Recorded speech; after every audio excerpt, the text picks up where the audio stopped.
Bienvenue si vous nous rejoignez dans 20h la culture. Nous recevons ce soir la grande maîtresse de la Grande Loge féminine de France, Marie-Thérèse Besson. Vous l'avez compris, les femmes aussi ont leur loge maçonnique. Nous serons donc doublement curieux ce soir, sur la franc-maçonnerie bien sûr, mais aussi sur cette loge purement réservée aux femmes.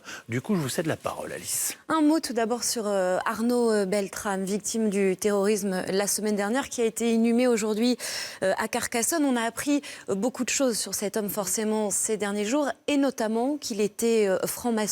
Votre regard à vous sur ce colonel devenu héros national et qui était donc membre de la Grande Loge de France? Écoutez, ce qui constitue ou ce qui constituait cet homme, je pense que c'était un ensemble, à savoir que c'était un homme qui a eu une éducation dans sa famille, qui ensuite a été gendarme, donc porteur de valeurs, qui sont des valeurs extrêmement fortes, qui a été franc-maçon, donc là encore porteur de valeurs extrêmement fortes, qui a été, si j'ai bien compris, un chrétien engagé, donc là encore avec des valeurs. Et je pense que c'est l'ensemble de toutes ces valeurs qui constituent un individu et qui a fait que, du coup, il a incarné les valeurs en allant au bout de ces valeurs, en étant dans l'exemplarité la plus totale. C'est compatible, ça, la valeur catholique, avec le fait d'être franc-maçon? Ça n'est pas du tout incompatible. Nous avons dans nos loges, effectivement, nous, des femmes, donc, qui sont des femmes qui sont très engagées dans la religion. Mais ce travail-là, elles le font de leur côté. Mais dans nos loges à nous, on n'aborde pas la problématique de la religion. Donc, nous avons des femmes de toute confession religieuse ou d'ailleurs sans confession religieuse. Nous avons aussi des athées. On a reproché à la Grande Loge de France d'avoir été, d'une certaine manière, impudique en rendant hommage à ce héros national et donc en révélant qu'il était franc-maçon.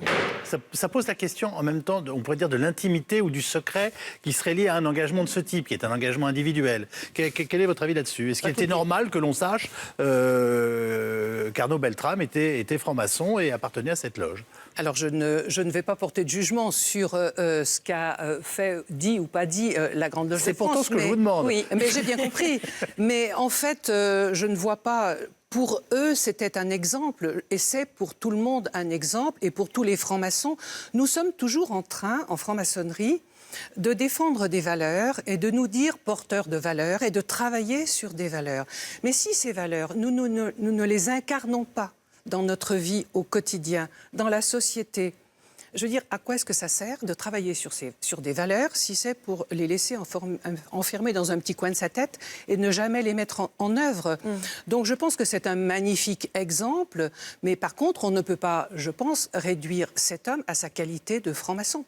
Il était gendarme, franc-maçon, et beaucoup d'autres choses. Et sans doute beaucoup d'autres choses, bien évidemment. Parlons de vous. Vous présidez donc la Grande Loge féminine de France depuis 2015. Elle est composée uniquement de femmes. Pourquoi? Est-ce que c'est parce que les hommes ne veulent pas y venir ou c'est vous qui n'en voulez pas?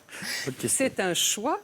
C'est un choix de nos sœurs aînées, puisque nous nous appelons des sœurs, que d'avoir constitué une obédience qui est une obédience strictement féminine. Alors, j'en profite pour vous dire que nous sommes à l'heure actuelle environ 14 000 femmes réparties dans le monde entier et dans 450 loges en activité. Et nous faisons le choix, quand nous rentrons à la Grande Loge féminine de France, de travailler entre femmes. Pourquoi avec ce choix? des femmes. Parce que nous sommes en mixité du moment où on est jusqu'au moment où on meurt. Aujourd'hui, on est en mixité. Et c'est important de pouvoir se retrouver dans des moments privilégiés entre femmes avec un vécu commun, je dirais un inconscient collectif commun, une recherche commune, avoir une parole qui est une parole de femme et se forger une parole de femme. Je vais être égalitaire parce que c'est une question que je me suis toujours posée et que j'ai posée parfois à vos frères francs-maçons, si je puis dire. C'est comment peut-on avoir, et c'est toute la démarche de la franc-maçonnerie, des idéaux universalistes et se couper de la moitié de l'humanité pour y réfléchir? Comprenez que ça surprenne? Aussi bien pour les hommes qui travaillent entre hommes que pour les femmes qui travaillent entre femmes. Je ne suis pas surprise parce qu'on nous pose régulièrement la question, mais il faut bien comprendre une chose, c'est quand on est dans une loge en maçonnerie, tout le travail initiatique qui est fait en maçonnerie est un travail qui relève de l'ordre de l'intime. On travaille vraiment sur soi, sur son être le plus profond, pour essayer d'évoluer, de se changer, etc. Donc, permettez-moi de terminer. Quand on veut exprimer ce que l'on est, ce que l'on ressent. Je pense que si on est dans une loge entre femmes, on ne va pas dire les mêmes choses. On ne va pas utiliser les mêmes mots entre femmes dans un espace féminin que dans un espace mixte. Ça, on ne va pas me faire croire le contraire. Et pourtant, pour vous, ça a commencé la franc-maçonnerie à 30 ans grâce à un homme. Oui, mon mari. C'est ça. Racontez-nous comment ça s'est passé. Vous savez, j'avais 30 ans, j'étais sage-femme, puisque voilà, et je me posais des tas de questions sur le sens de la vie, sur ce que je faisais là, sur quelle était quelque part ma mission. Et j'ai cherché un peu, j'ai touché un peu du bouddhisme, j'ai fait du zen, enfin voilà, comme quelqu'un qui se cherche et qui va voir un peu partout. Et puis, j'ai entendu parler de la franc-maçonnerie et j'ai surtout entendu parler du fait que cette recherche individuelle se faisait dans un groupe. Parce que c'est ça qui caractérise aussi la franc-maçonnerie. C'est une démarche personnelle qui se fait dans un cadre collectif. Et ça, c'est vraiment extrêmement important, parce qu'on n'est pas seul dans sa démarche. Il y a quand même des critères de recrutement. Qui veut peut devenir franc-maçonne ?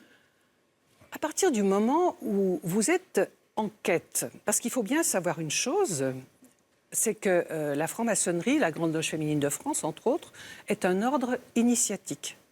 Donc ce n'est pas une association lambda dans laquelle on rentre comme ça en posant sa candidature. Ça veut dire que quand on fait cette démarche, on est en quête. Et très souvent, on est en quête de sens. On a envie de réfléchir avec d'autres sur soi, sur le sens de la vie, sur son avenir, etc. En tant qu'être humain, on a envie de se construire autrement.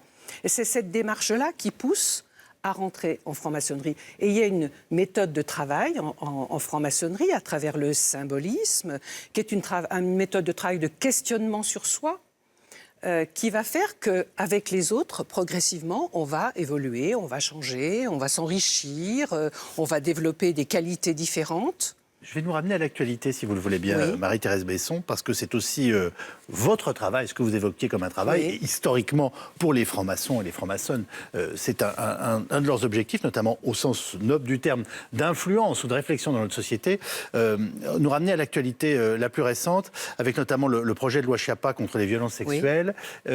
Vous, étant dans une loge féminine et assumant par ailleurs vous-même un engagement féministe, comment avez-vous perçu ces lois, en plus dans le contexte de l'affaire Weinstein que nous avons connue, et qui en fait a fait quasiment l'actualité française et internationale depuis plusieurs mois. Alors il faut déjà savoir que j'étais allée rencontrer Marlène Schiappa il y a quelques mois en arrière, dans la deuxième moitié de l'année dernière, pour parler avec elle de notre obédience et pour lui dire que nous étions là 14 000 femmes qui étions prêtes aussi à travailler avec elle. Parce que c'est vous qui avez demandé à la rencontrer ? Oui. Oui. Parce que qui mieux que des femmes sont en capacité de défendre la cause des femmes et de parler des femmes et du vécu des femmes. Donc nous avons eu un échange extrêmement riche et passionnant avec Marlène Schiappa. Et vous me parlez des lois oui. qu'elle a présentées là. Bien évidemment, nous en particulier contre les violences sexuelles. Hein. Voilà, nous ne pouvons que soutenir cette démarche-là. Et je crois que si on peut encore aller plus loin, ce sera bien d'aller encore plus loin, parce que par exemple la loi sur le harcèlement de rue, ça risque d'être un petit peu compliqué à mettre en œuvre, mais en tout cas, ça dénote, je trouve, ça montre que dans la société, il y a une manière d'être, de se comporter, ça crée une sensibilisation vis-à-vis des femmes pour des comportements qui ne seraient pas des comportements que je qualifierais, entre guillemets, d'adaptés. Ou même de normaux, tout simplement. Ou de normaux, oui. tout simplement. Vous parliez de votre rencontre avec Marlène Schiappa. Concrètement, oui. dans quelle mesure vous influencez la vie politique de notre pays ou d'éventuelles décisions qui ont été prises, notamment pour l'émancipation des femmes ? Concrètement.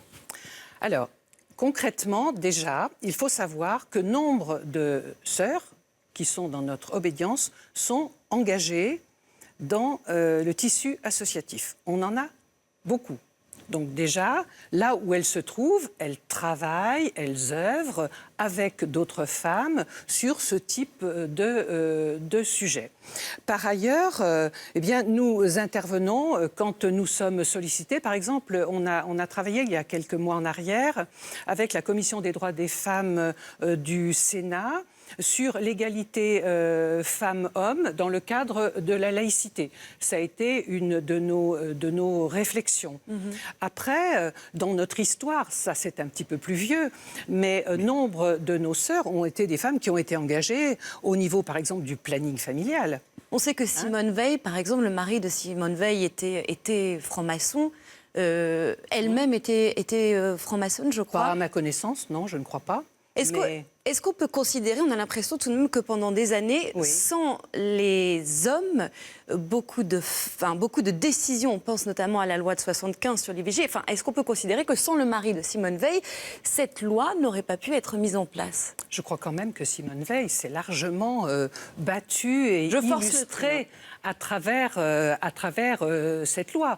Moi, je me souviens C'est une évidence pour l'histoire et en même temps, on dit aussi que son mari, dont on a parfois dit qu'il était franc-maçon, avait été influent parce qu'il avait permis aussi d'intervenir auprès des sénateurs et de nos députés pour que finalement ça puisse passer. Je vous rappelle que le climat était compliqué à l'époque. Oui, tout à fait. Mais enfin, vous ne croyez pas que c'était un peu facile? Et c'était plus facile à l'époque de dire que c'était encore un homme qui était allé c'est comme ça que vous le prenez. D'accord. C'était pas le sens de ma question, mais voilà, c'est pas grave. Mais on peut aussi voir ça, comme si les femmes n'étaient pas capables de prendre en main un dossier, de le défendre. Vous parlez de Marlène Schiappa, c'est une jeune femme que je trouve admirable dans son combat, qui travaille, qui a des convictions, qui est force de proposition. Elle n'est pas toujours très bien vécue, ni par les hommes, ni parfois par certaines femmes. Et pourtant, elle ose. Mais c'est ça qui est important. Alice vient de le préciser, de nous le rappeler. Simone Veil et l'IVG, Lucien Neuwirth et la pilule. Oui.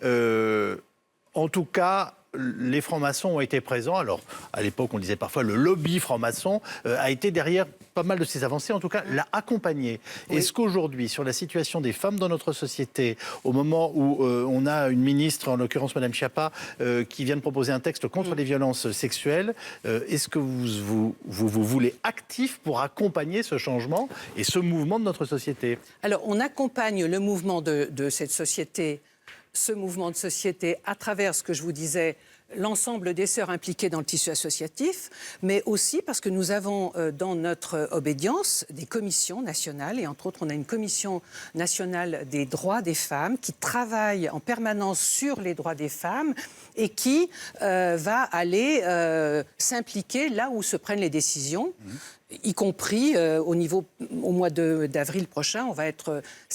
pas directement les droits des femmes, mais ça touche quand même les droits des femmes avec le Comité consultatif national d'éthique.